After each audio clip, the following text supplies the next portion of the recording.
একটি হারিস নামক সাপ কান্না করে মুসা নবীকে বলল, হে আল্লাহর নবী, আপনি একটু আল্লাহ তাআলার কাছে দরখাস্ত করে আমার জন্য একটু দোয়া করুন, যাতে আখেরি নবী হযরত মুহাম্মদ সাল্লাল্লাহু আলাইহি সাল্লামের সাথে সাক্ষাৎ লাভ ও তার কাছে ক্ষমা না পাওয়া পর্যন্ত যেন আমার হায়াত বৃদ্ধি করে দেওয়া হয়।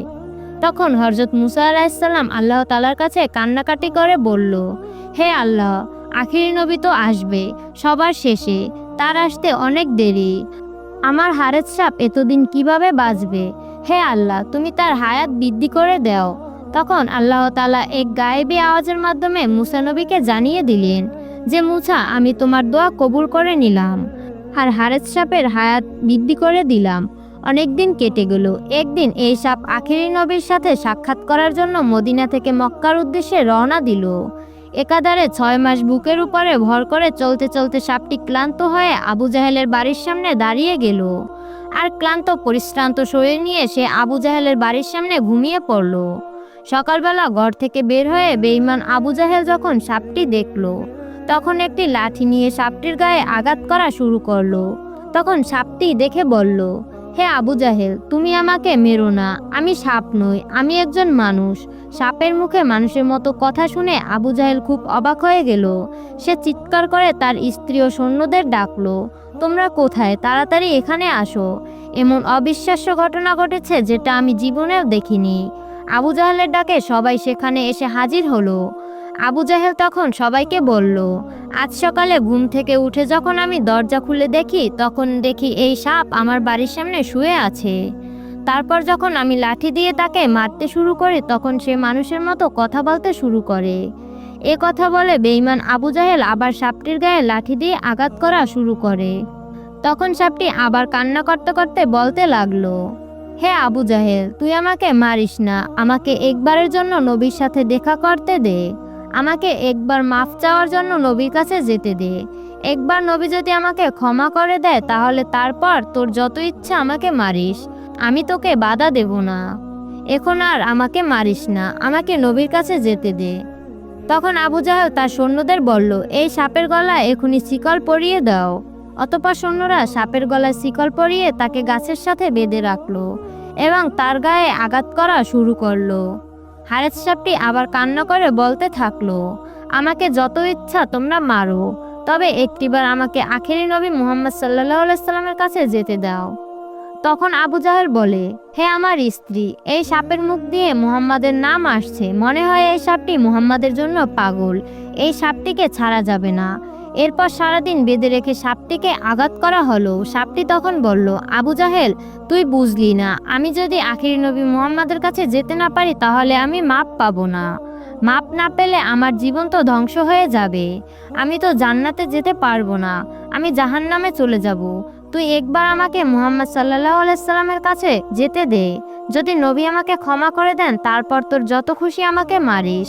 তখন বেঈমান আবু জাহেল বলল, তুই কথা বলিস না, তোকে মুহাম্মদ পাঠিয়েছে, কারণ বর্তমানে তার সাথে আমার বিরোধ চলছে, তাই তোকে পাঠিয়েছে আমার প্রতি আঘাত করার জন্য। এই বলে সাপটিকে আবার আঘাত করা শুরু করলো। সারাদিন সারা রাত মারার পরে পরের দিন সকালবেলা সাপটিকে আবার মারতে শুরু করলো। তখন সাপটি বলল, আবু জাহেল, তুই আমাকে কেন মারছিস সেটা আমি বুঝতে পেরেছি। আখেরি নবীর সাথে বেয়াদবি করার কারণে আজ আমার এই শাস্তি হচ্ছে। আমি কথা দিলাম, তোর যত ইচ্ছা তত আমাকে মারিস, কিন্তু একটিবার আমাকে আখেরি নবীর সাথে দেখা করার সুযোগ করে দে। হে আবু জাহেল, আমি যদি নবী মুহাম্মাদের কাছে গিয়ে তার পায়ে চুমু খেতে পারি আর তিনি আমাকে মাফ করে দেন, তাহলে তো আলহামদুলিল্লাহ। আর যদি আমাকে মাফ না করে, তবু আমি তোর কাছে ফিরে আসব, আমি কথা দিলাম। সাপের মুখে মুহাম্মাদের নাম শুনে আবু জাহেল রেগে গিয়ে সাপটিকে আরো বেশি মারা শুরু করলো। এরপর সে তার স্ত্রীকে বলল, হে আমার স্ত্রী, ঘর থেকে আমার লোহার চাবুকটি নিয়ে এসো। চাবুক পেয়ে আবু জাহেল সাপটিকে বেদম পেটাতে লাগলো এবং এক পর্যায়ে সাপের লেজের অংশ কেটে ফেললো। তারপর সে তার স্ত্রীর দিকে ফিরে বলল, হে আমার স্ত্রী, ঘর থেকে লবণ নিয়ে আসো। সাপটি মুহাম্মাদের জাদুর সাপ, এটিকে মেরে ফেলতেই হবে। তার স্ত্রী লবণ এনে দিল। আবু জাহেল সাপের ক্ষতস্থানে লবণ লাগিয়ে দিল। লবণের যন্ত্রণা সাপটিকে ছটফট করতে বাধ্য করলো। যন্ত্রণার কণ্ঠে সাপটি বলতে লাগলো, হে আবু জাহেল, তুমি আমার শরীরের অংশ কেটে ফেলেছো, আবার ক্ষতের উপর লবণ লাগিয়ে দিয়েছো, আমি এই কষ্ট সহ্য করতে পারছি না। তবু আমি রক্তমাখা শরীর নিয়ে আখিরি নবীর কাছে যাব। আমি তার কাছে ক্ষমা চাইব। আমি প্রতিজ্ঞা করছি তার সাথে দেখা করে আমি আবার তোমার কাছে ফিরে আসব। আবু জাহেল সাপের কথাটি মানল না। তারপর লোহার চাবুক দিয়ে সাপটির আরও একটি অংশ কেটে ফেলল। এরপর যখন সাপটি মাঝখান থেকে কাটা হয় তখন সাপটি আর সহ্য করতে না পেরে মাটির সাথে মাথা লাগিয়ে দিল।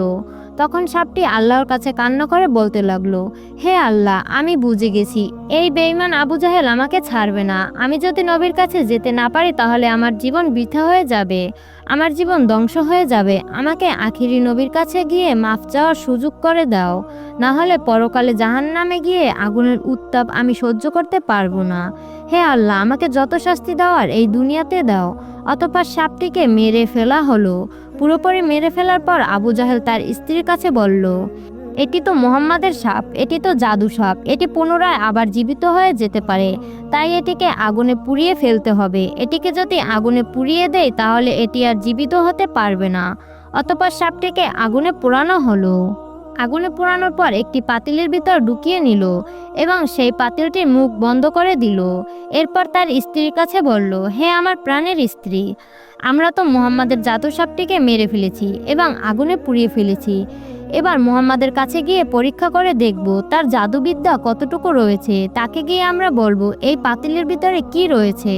অতঃপর বেঈমান আবু জাহেল মহল্লায় গিয়ে মহল্লাবাসীদের বলতে শুরু করলো, এই দেখো, মুহাম্মদ আমাকে মারার জন্য জাদুর সাপ পাঠিয়েছে, কিন্তু আমি সেই সাপটিকে মেরে পুড়িয়ে ছাই করে দিয়েছি। সে বোঝাতে চাইলো যে মুহাম্মাদের চেয়ে তার শক্তি ও ক্ষমতা বেশি। এরপর সে তার সৈন্যদের কাছে গিয়ে বলল, চলো আমরা মুহাম্মাদের কাছে যাব এবং তাকে বলবো এই পাতিলের ভিতরে কি আছে। যদি সঠিকভাবে বলতে পারে তাহলে ঠিক আছে, আর যদি না পারে তাহলে তার সাথেও সাপের মতো আচরণ করব। তারা একত্রে রওনা করলো। কিছুক্ষণ পর আখিরি নবী মুহাম্মদ সাল্লাল্লাহু আলাইহি সাল্লামের বাড়িতে গিয়ে পৌঁছে গেল। পৌঁছে এসে নবীকে ডাক দিয়ে বলল, হে মুহাম্মদ, এদিকে এসো, দেখো আমি তোমার জন্য কি এনেছি। ডাক শুনে বিশ্বনবী হযরত মুহাম্মদ সাল্লাল্লাহু আলাইহি সাল্লাম এসে দেখলেন আবু জাহেল পাতিল হাতে দাঁড়িয়ে আছে। নবীকে দেখে আবু জাহেল বলল, হে মুহাম্মদ, এই পাতিলের ভিতরে কি আছে? যদি তুমি বলতে পারো তাহলে আমি এখনই কালিমা পড়ে মুসলমান হয়ে যাব, আর যদি বলতে না পারো তাহলে আমরা তোমাকে শাস্তি দেব। সেই শাস্তি তোমাকে মাথা পেতে নিতে হবে। তখন বিশ্বনবী বললেন, আমি যদি বলে দিতে পারি এই পাতিলের ভিতরে কি আছে তাহলে তুমি মুসলমান হবে। আবু জাহেল বলল, অবশ্যই আমি মুসলমান হয়ে যাব, তবে তুমি মনে রেখো যদি তুমি বলতে না পারো তাহলে আমরা যে শাস্তি দেব সে শাস্তি তোমাকে গ্রহণ করতে হবে। তখন বিশ্বনবী বললেন, তোমার পাতিলের ভিতরে কি আছে সেটা যদি আমি না বলে পাতিলের ভিতরে যে জিনিসটা আছে সে যদি নিজের মুখে বলে তাহলে কি হবে? আবু জাহেল বলল, তাহলে তো ভালোই হয়, তাহলে ঘটনাটা আরো পরিষ্কার হয়ে যাবে, আর আমি নিজের মুখে কালিমা পড়ে মুসলমান হয়ে যাব। তবে তুমি মনে রেখো যদি পাতিলের ভিতরে জিনিসটা নিজ মুখে কথা বলতে না পারে তাহলে তোমাকে শাস্তি দেওয়া হবে। বিশ্বনবী তখন বললেন, আমি তোমার চ্যালেঞ্জ গ্রহণ করলাম। তখন আবু জাহেল মহল্লাবাসীদের ডেকে বলল, হে মহল্লাবাসীরা, তোমরা শোনো, মুহাম্মদ যদি এই পাতিলের ভিতরে যে জিনিসটা আছে সেই জিনিসটার মুখ থেকে কথা বলাতে পারে তাহলে আমি কালিমা পড়ে মুসলমান হয়ে যাব, আর যদি না পারে তাহলে আমার যে শাস্তি দেবে সেই শাস্তি আমি মাথা পেতে নেব।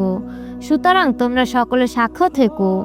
অতঃপর বিশ্বনবী আবু জাহেল ও আবু জাহেলের সৈন্যরা পাড়া মহল্লাবাসীরা সকলে খোলা ময়দানে উপস্থিত হলো।